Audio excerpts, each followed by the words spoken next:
sponsor walks in the room. I said, David, we brought you here today to give you a pardon. We're going to erase all of your records today.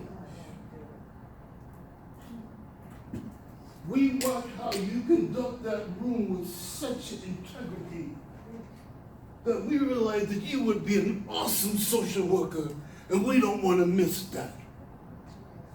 I ran home to my wife and I fell to the floor saying, look, I'm free for real. Yes, God. I'm free for real. I worked as a LCSW for probably about a year and a half. Then my sponsor walked up to me and said, David, I enrolled you to a psychiatrist program at UConn. You need to become a psychiatrist because you are crazy.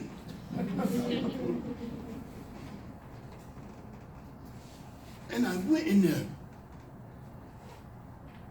And all I can think of was, what's next for me?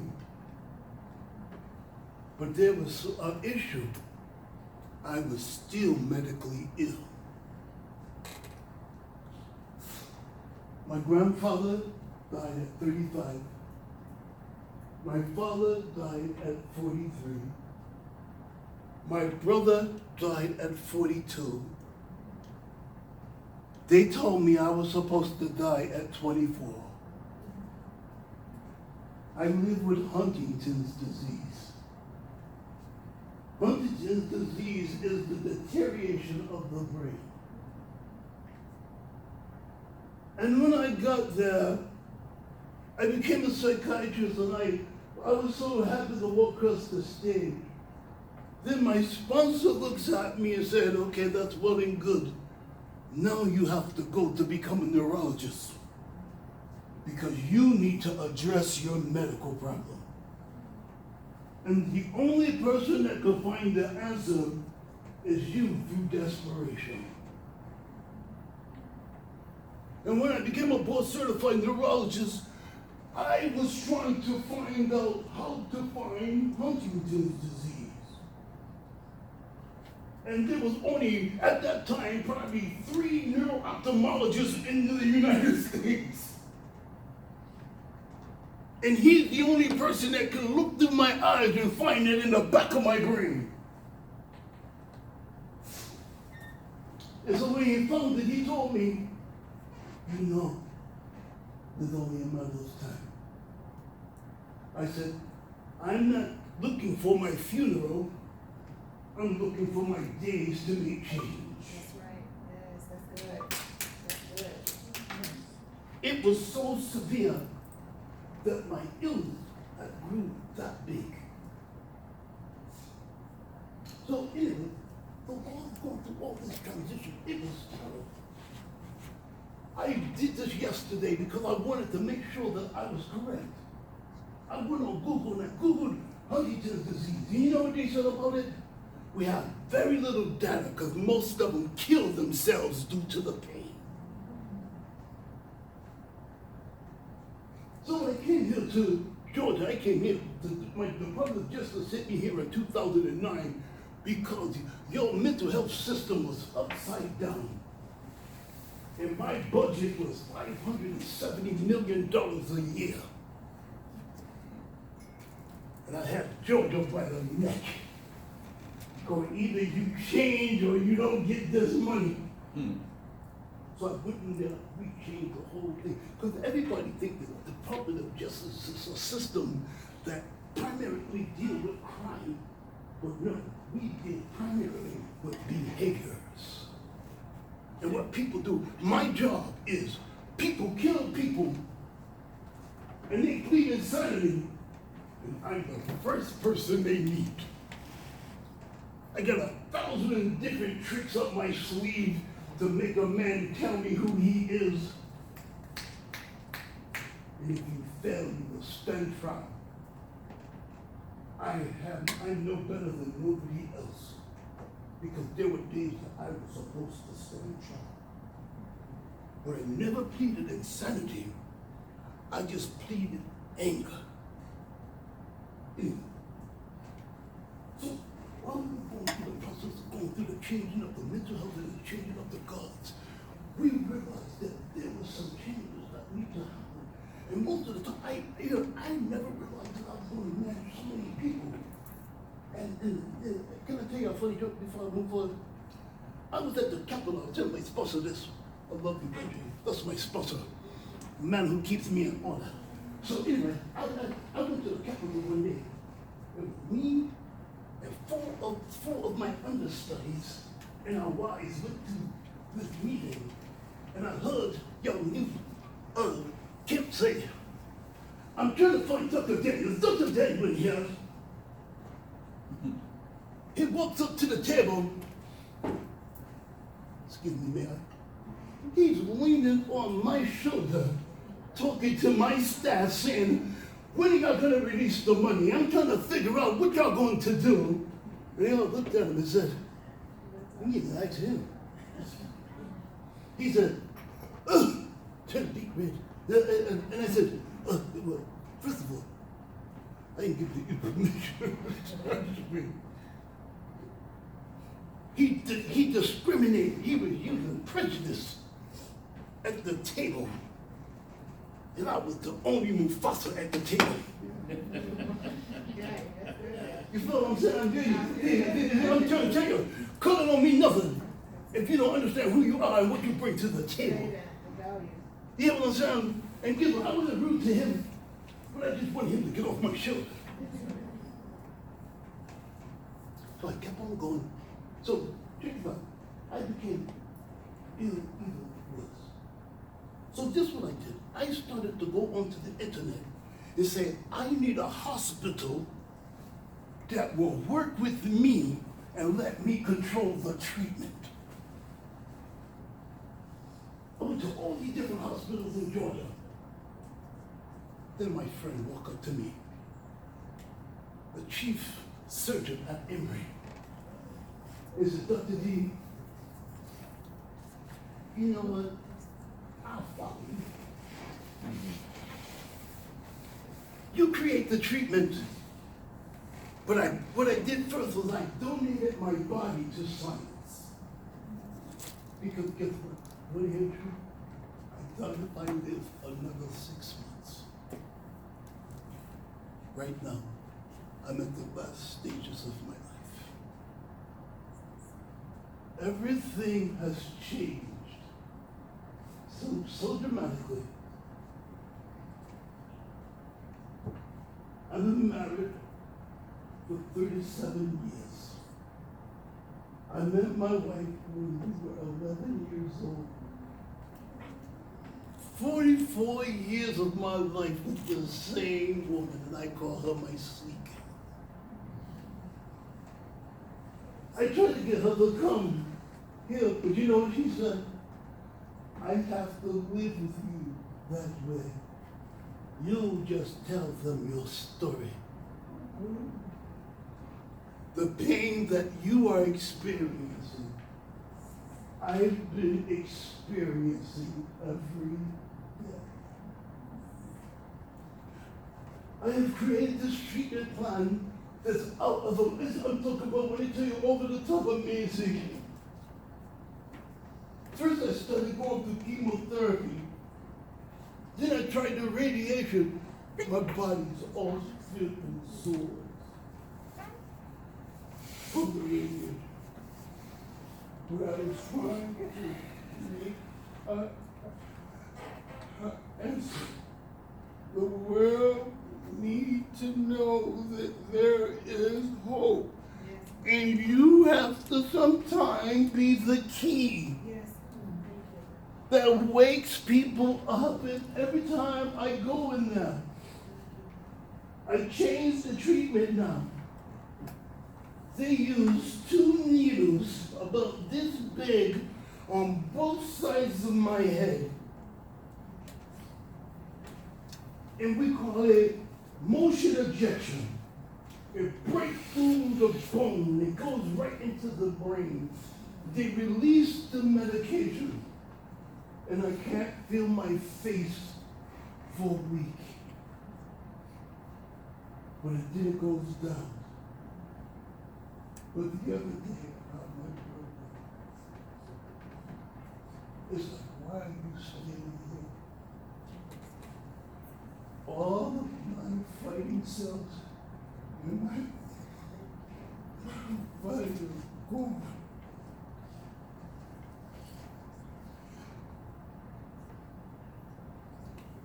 I've been a narcotics anonymous gentleman for 35 years. I've been clean, so clean, never picking up a drink or a drug for 35 years. And what I'm trying to tell you is none of this was possible if I chose to pick up a drink or a drug to try to hide behind my pain. You know, I have to say this. I'm concerned about people recording me because I still work. And there are people who would love to kill me. Did y'all know that?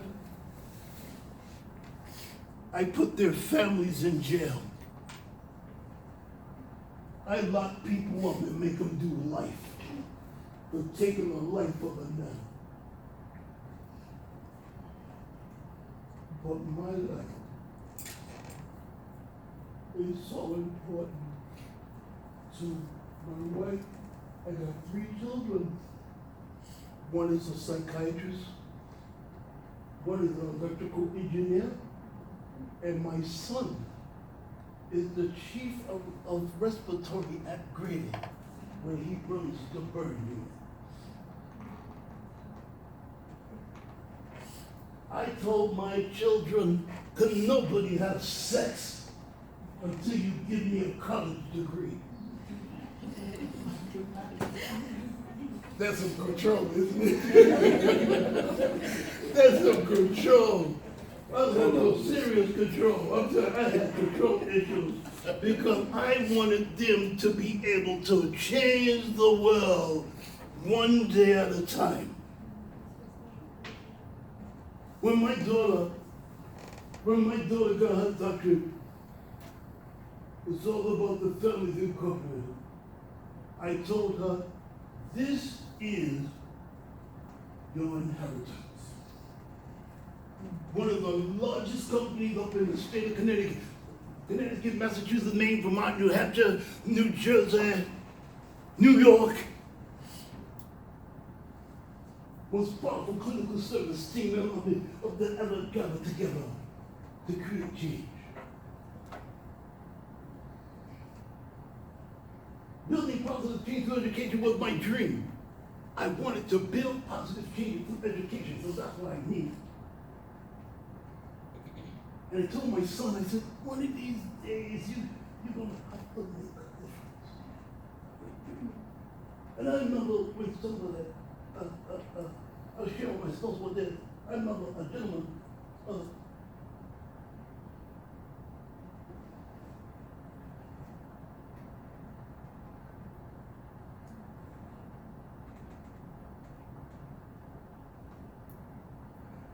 I'm not ready to go yet.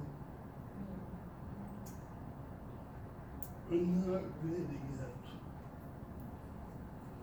I got my grandbabies that I want to see grow older. They call me Gang, but I know they see me sometime then very good. Never, why you won't get up? No, I can't.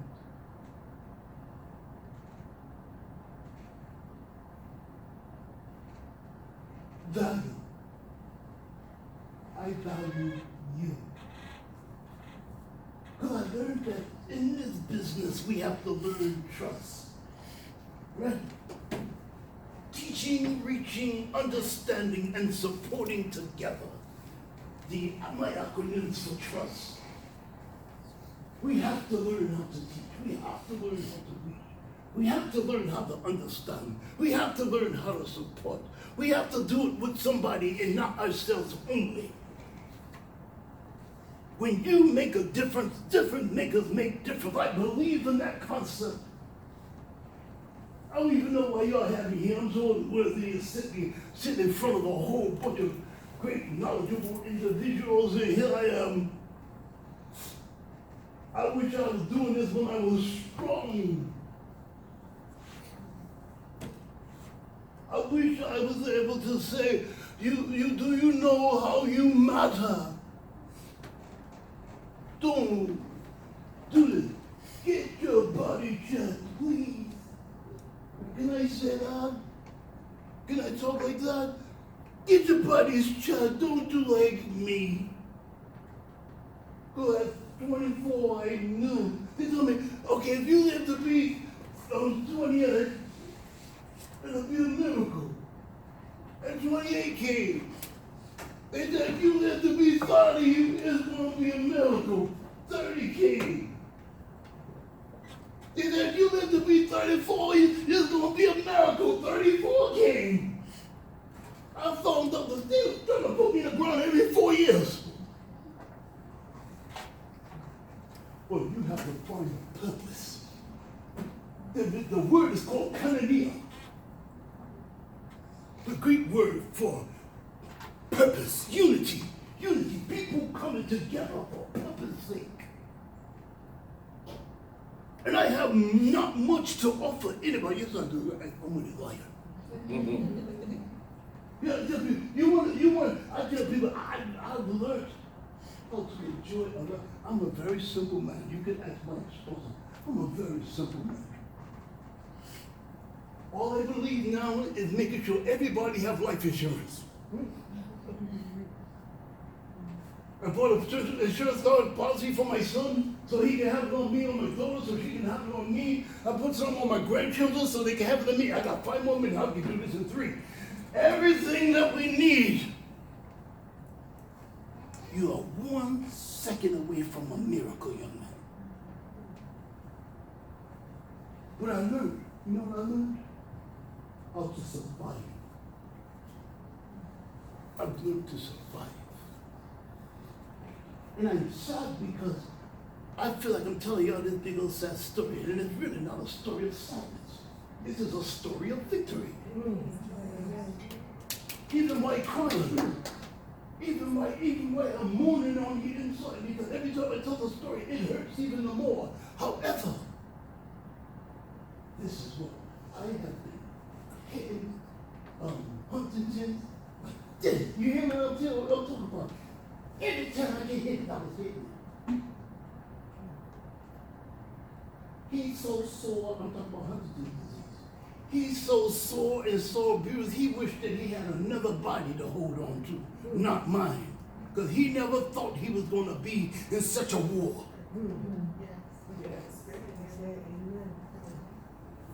But guess what? When I leave here, I want you to remember this. Nothing matters if you don't matter. If you can't take it to the race, nobody can run behind you. I love everybody that's here. Thank you for Dr. Thank you for just affording me this opportunity. You're the best student you can ever do to. The criminal justice world, because guess what? There's a crime happening how many times every second? Right. It will keep you employed. This is the best place you can be and be employed. However, you can be employed, but if you're not creating change, you are a thief. Wow. Change. And that's what I think I've done. In my 35 years, my only job is with my life. I never knew that I was going to grow up to be in these bigger areas in my life. But I need them more than they need me. And guess what? When you are a leader, all you are is a spot in a big old giant circle. And if you don't know how to use people to the best of their abilities, guess what? You ain't even a good image. Sit down. If nobody told you that they love you today, will you let's try to everyone doing this? If I want you to sign it. You sign it. Join this. Join it. If no one says I love you, remember I do.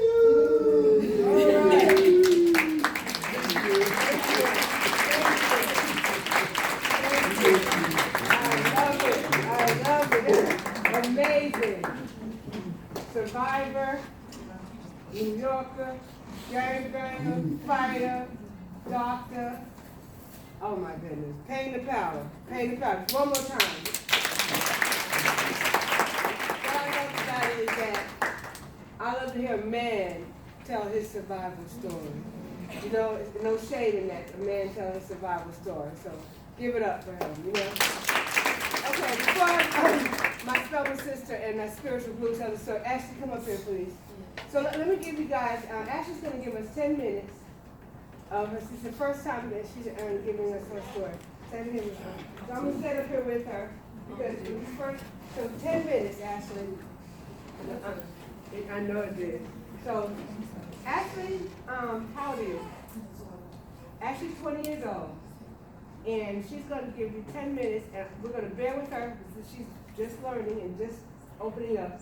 She's going to tell you what it's like to be a survivor. And whatever she wants to let go, she's going to let go. So you guys make her feel comfortable. Go ahead, Ash. Well, I want to start off with my story. Since a little girl, I grew up with a dysfunctional family, so it was very hard for me. I had no father. I had a half-blood sister and a little sister. My mom got married, and that's where my little sister came from. My stepdad, he works for DEA, FBI. He was just, he had high enforcement. He had power. So power is a lot of things. Power is control. Power is just, it's a lot. It's potential. It's you.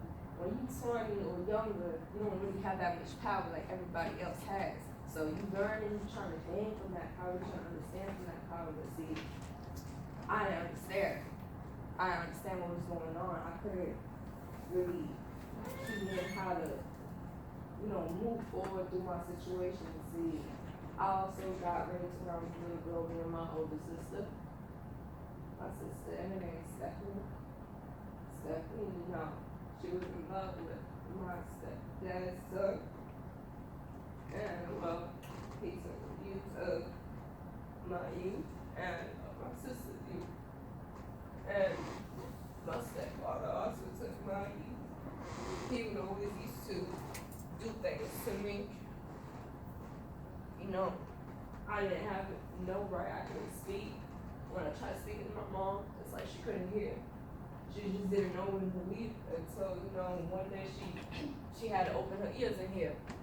So she opened her ears. She asked my older sister if it was true what was happening in the household. My sister told the truth. She said yes. She was very embarrassed, as was I.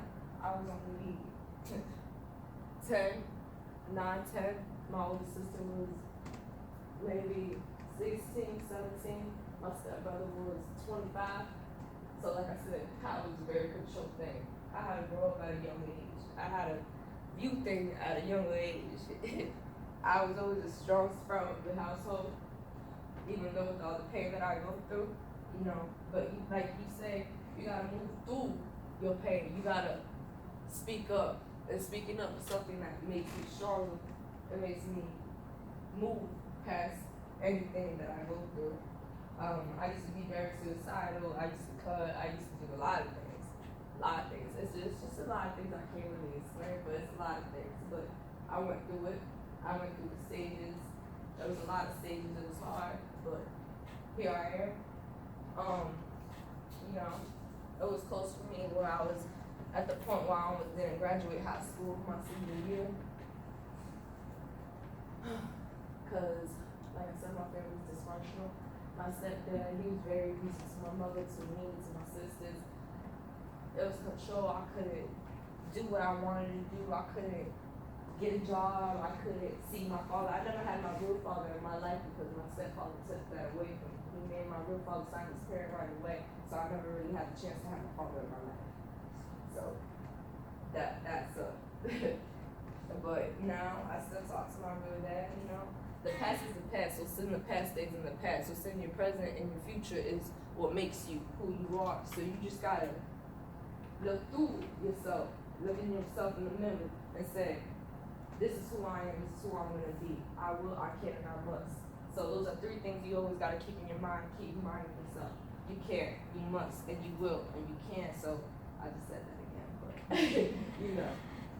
Yeah, we just gotta get through that. Okay, so I was close to not graduating high school because my parents just positive jumped on me because I left the house when I was 18. I was trying to get a job. I was trying to do, adult moves. Because when you're 18, they say you're an adult, correct? So me, as being wanting to be an adult and take the steps and show, my parents, hey, look, I know this family goes through a lot of pain, but I want to show you something. I want to teach y'all something. I want to bring in some money for the income for the house so we can help each other because we were going through the struggle and stuff. But my stepdad took risks to jump into the argument with my mom. My mom has anger issues, so it's really hard. It's hard to help my mom understand what I was doing, so she wasn't really understanding. So with that, he started jumping on me, started hitting me, started punching me, started just a lot of stuff that I had blood on me. My sister started pulling my hair, like, what did I do to you? I'm trying to help the family. I'm trying to show y'all that I care. I'm trying to give y'all something. I'm trying to move. I'm trying to move my feet, but how can I move one feet and move the next when it's like, I'm tied up, I can't go nowhere. So it was very hard for me. So when I got out of jail, when I got out of jail, I had a restraining order, so I couldn't go home. So I was still in high school too, trying to finish high school. Finished it, I completed, got my diploma, not GED. Counselor was saying, go get your GED, it's gonna be so much easier. I said, no, I'm not a quitter. I fight for what I want, I fight for what I love. I'm very strong, and trust me, it's just a lot of pain, but pain put me to the person that I am today, to be strong, to be a leader. And each day I speak, each day is a step forward, getting my comfort zone, trying to, express how my balance to being who I am each and every day. But, I was very embarrassed of my story. Then I had a best friend named Faith. She went through the same thing, family problem issues, right? She got in a car accident, she broke her whole back. But when I met her, she was walking, so, we was cool friends. We went to Miami, whatever, we wanted to go chill. She wanted to do some movies down in Miami. I wanted to visit how Miami was. Until her plans went wrong. And, she told me that she knew these people and that they was going to take us to California and stuff, right? But instead, she met these people through an app online. So I had no clue who these people were. I thought she knew these people. So me, as hey, a good friend. Okay, I'm gonna get my friend, okay, I'm just gonna believe in my friend because that's my friend. I'm gonna let my friend be my friend, listen to my friend, but see, my friend wasn't being my friend. My friend lied to me because a friend is not supposed to lie to you. A friend is supposed to tell you what's going on, at any given situation, at any given moment. A friend is not supposed to keep her mouth shut and not inform you who these people are and just tell you, oh yeah, I knew these people for a very long time. They're very cool, whatever. Because that's what she's gonna say. Of course she's gonna say that so you can go along with it. These people, they were a couple. Ain't that cute? They were a couple. So it was a girl and a guy. Well, we got to Detroit instead of California, right? So that's not fun. I'm in Detroit at a motel, and the guy says to me, "You gonna be my favorite." I looked at him and I said, "What? You crazy? What you mean your favorite?" So he tells me, "You didn't know?" I said, "I didn't know what." He says, "Well, you know what you're here for?" I said, "Here for what?" So I'm still confused, not knowing what's going on. So I'm trying to get everything together, and I'm like, okay, so we're not in California. I'm in a motel. I'm putting everything together, and I asked her, I'm like, who are these people? And she's like, I'm at the doing online stores and, well, you know, these people, we're trying to get money off from them, so like, get out of my situation. I said, out of what situation? You put me in a situation. I was trying to be your friend to support you. Because that's what a friend does, support. Help you grow, help you move. But, it ain't go that way. It ain't go that way. So, that happens. You know, I call, you know, they take a minute. The girlfriend's doing her thing with her clients and her customers. They use me and my best friend as bait so that we could also, you know, bring in some people to make some money. I told Faith straight up, listen, you put me in this situation, I am not going to do anything to these clients. You put me here. I'm a roaring liar. I'm going to tell you straight up how it is. You put me here, you getting out of this situation. I'm going to get out of this situation. And, well, look, I had an alarm on my phone set up, like if I had to take some medication. So I told the dude, listen, I can't, like, I'm not in my right mind. I said, look, my alarm's going on, I need to take a nap, I need to sleep. So I played the role as I face sleep next to my best friend. And my best friend is right there on the bed next to this guy while the other girlfriend's in the other rooms, because they got 2 rooms. Well, my best friend laying there, so he told her, girl, you better. And she had to do what he said. So, he texts me, he's like, wake up, because his girl comes from the other room. So we go to the other room. He says, all right, I'll see y'all tomorrow. I ain't gonna wait for tomorrow. There's no tomorrow. Look, I don't know you. I'm not trying to be here forever. Because he said, you know, you guys ain't gonna be here forever too. I said, no, nah, that's not how I work. That's not who I am. You don't know my story, you don't know my past, you don't know nothing about me, you just put me here.